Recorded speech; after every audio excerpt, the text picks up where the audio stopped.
चे आदेश सुद्धा झालेले आहेत। हे मागे घेतल्यानंतर तुम्ही म्हणाला हो पण ते आरे कारशेडचं काय, ज्याच्यासाठी आंदोलन केलं, सत्याग्रह केलं, त्याचं काय आहे ना, त्याच्याबद्दल सुद्धा सांगतो। आरेमध्ये याची आपल्याला कल्पना आहे की मागे मी आपल्याशी बोलताना आपल्याला सांगितलं होतं की जवळपास 600 एकर जागा ही आरेची आपण तिथे जंगल घोषित केलेलं आहे। हां, जंगल घोषित केल्यानंतर याचा अर्थ असा नाही की तिथे ज्या काही गोष्टी आता आदिवासी आहेत, आदिवासी पाडे आहेत, काही तबेले असतील, आणखीन काही गोष्टी, तिथल्या कोणाच्याही अधिकारावरती किंचित सुद्धा गदा येऊ न देता आपण हे जंगल घोषित केलं। त्यावेळेला हे जंगल 600 एकर होतं। आज मला सांगायला आनंद होतोय, आणखीन आपल्या सगळ्या प्रशासकीय लोकांनी, अधिकाऱ्यांनी एक आढावा घेतल्यानंतर या जंगलाची व्याप्ती आता 600 एकर पासून जवळपास 800 एकर झालेली आहे। 800 एकरचं जंगल आपलं सरकार, तुमचं सरकार हे आपल्या या मुंबईत, महाराष्ट्राच्या राजधानीत जंगल म्हणून आज घोषित करतोय, आणि त्याचा मला सार्थ अभिमान आणि नक्कीच आनंद आहे। हे असं कुठेही जंगल नसेल जगाच्या पाठीवरती। शहरामध्ये जंगलात शहरं होत आहेत, पण शहरात जंगल होत नाहीये। हे एक बोलाची कडी आणि बोलाचा भात नाहीये। जे आहे ते टिकवणं आणि मग उरलेल्या जागेत विकास हा एक महत्त्वाचा भाग आहे।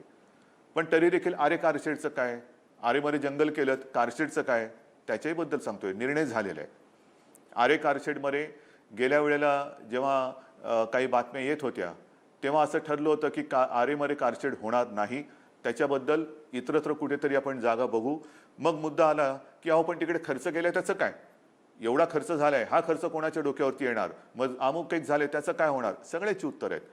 याही गोष्टीबद्दल मला सांगायला आपल्याला आनंद होतोय की आरेची जी कारशेड होणार होती ती कारशेड आता कांजूरला होणार। मग किंमत किती, भरपूर किंमत होणार।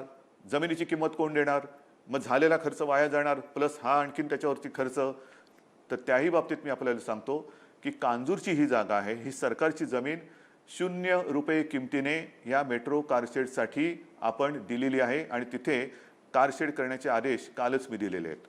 0 पैसे, म्हणजे एक सुद्धा रुपया तिकडे लागणार नाही। ही सरकारी जमीन जनतेच्या हितासाठी आपण वापरतो, आणि मग ते करताना याच्यासाठी जो काही खर्च झाला होता तो खर्च, ती जी एक बिल्डिंग झाली होती त्या बिल्डिंगचा एक खर्च आहे, तो साधारणतः त्या बिल्डिंगचा आणि मग भराव टाकण्यासाठी साधारणतः 100-1 कोटी रुपये जो खर्च झाला आहे, ती बिल्डिंग सुद्धा या कामासाठी वापरता येणार नसली तरी अन्य एका चांगल्या कामासाठी आपण वापरू, म्हणजे तोही पैसा वाया जाणार नाहीच।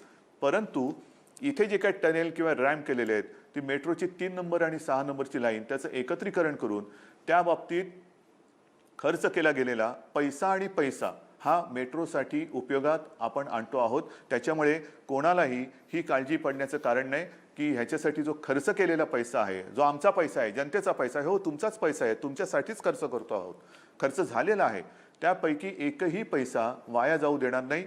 नवीन जागा मी पुन्हा सांगतो, कांजूरला जी जागा आपण निश्चित केलेली आहे त्या जागेसाठी, ती प्राप्त करण्यासाठी 1 रुपया सुद्धा खर्च होणार नाही।